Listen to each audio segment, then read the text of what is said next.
What's up? What's good? What's poppin'? What's cracking? Percolating. Tongue sometime.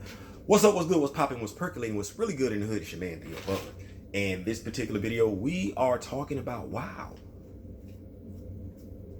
Floyd, his family, $27 million. Wow. 27 million. That's a lot of money. $27 million.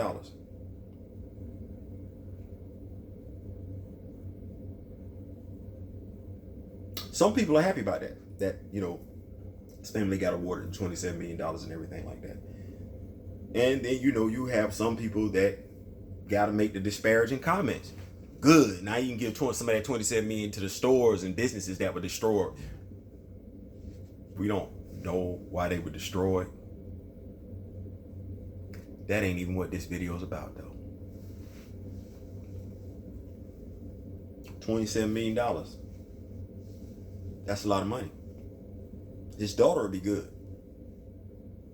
She have any children, they'll be good too. Pretty sure. I'm not gonna say I'm pretty sure. Her husband might, if she gets married and everything, husband might have to sign a prenup or something like that. She's gonna be good. Brother's gonna be good too.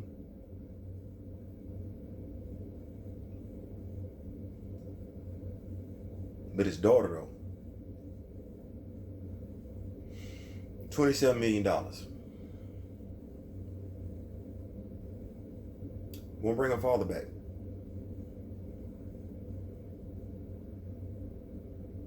At such a young age, she's been robbed of hearing her father's voice. Hopefully she has it saved somewhere, like a voice message from him, so that she can hear his voice again. If she doesn't, over time that voice is gonna fade. It's not gonna sound like it used to. She'll think about the memories of the times that she had with her father. And when no one is looking, she's going to weep. Because she's gonna miss her father.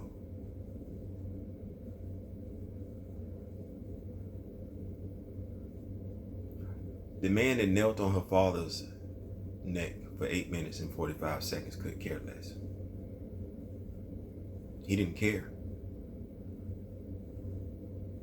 Just like 47% of Americans didn't care on January 6th. Didn't care.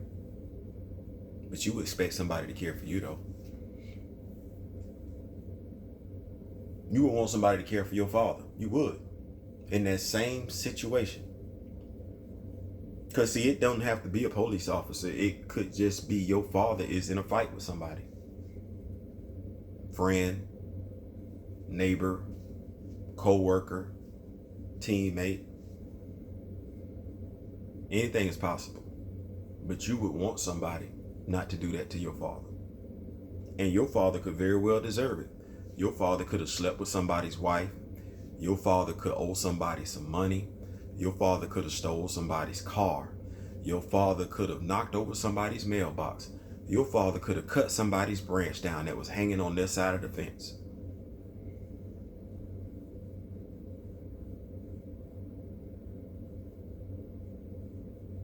The reasons don't matter. What matters is that you would never hear your father's voice again.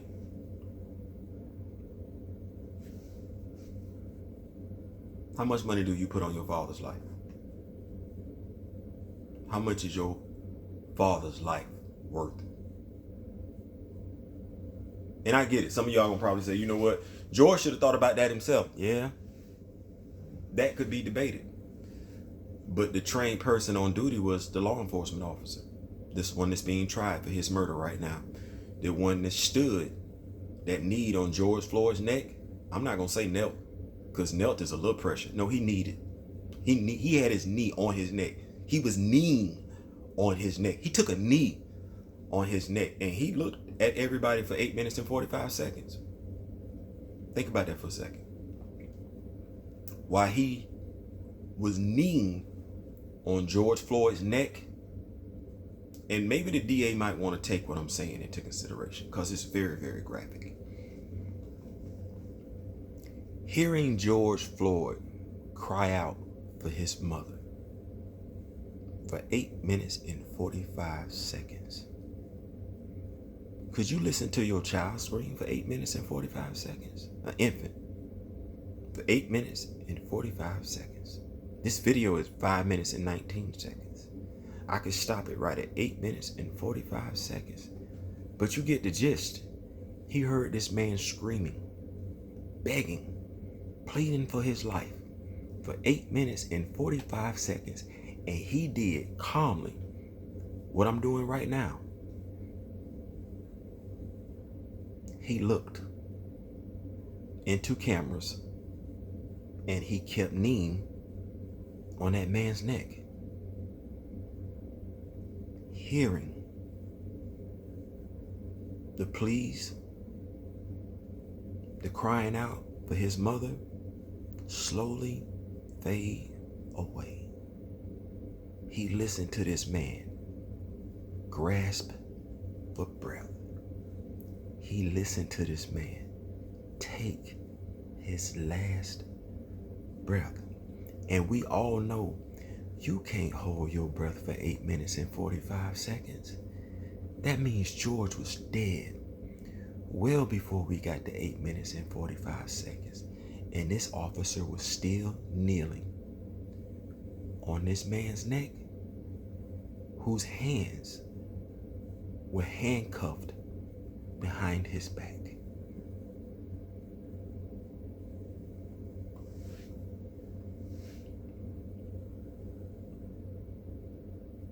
It takes a special kind of person to do that. It takes a special type of person to stand by and watch them do that. And his three fellow officers, they watched him do it for 8 minutes and 45 seconds. That will be the last image that his daughter has of him. That's it.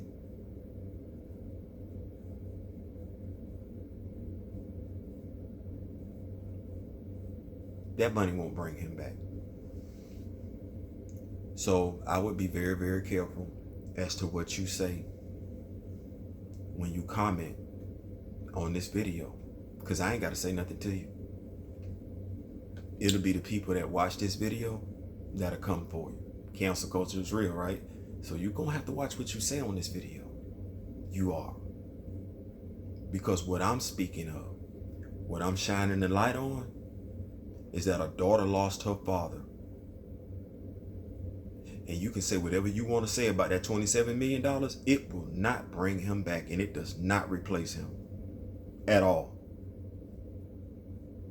The sad part about it is that when we look at wrongful death suits in this country, yes, wrongful death suits in regards to police officers and unarmed civilians,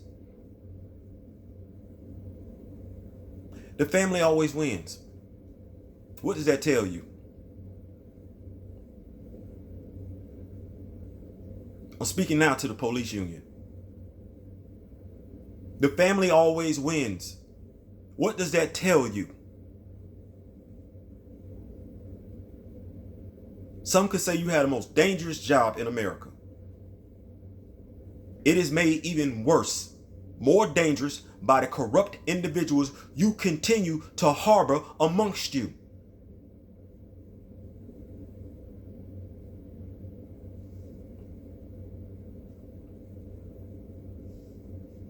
You allow individuals like the officers who murdered George Floyd in broad daylight. You enable them to continue doing it. And you have the audacity to blame us for standing up for ourselves. If you can't hold your own accountable, you're all a bunch of cowards. That's tough love. But it is the same thing you would say to me and mine. So no, you don't get a pass. 27 million does not bring him back. And no, I'm not happy about it. I would be happy if George Floyd was locked up for a crime he committed, so his daughter could at least see him, so his daughter could at least hear his voice. But you took that away. And way too many of y'all cover for these cowards who are out here on this street doing this foolishness every damn day. Your job is to protect and serve, not to cower in fear. I said it. It's some good officers. But if you're not going to hold your own accountable, how good are you really at the end of the damn day? Yeah. Because if I got to rat out mine and be prepared to take a bullet, you should be willing to do the same. I ain't saying, I'm just saying. Peace.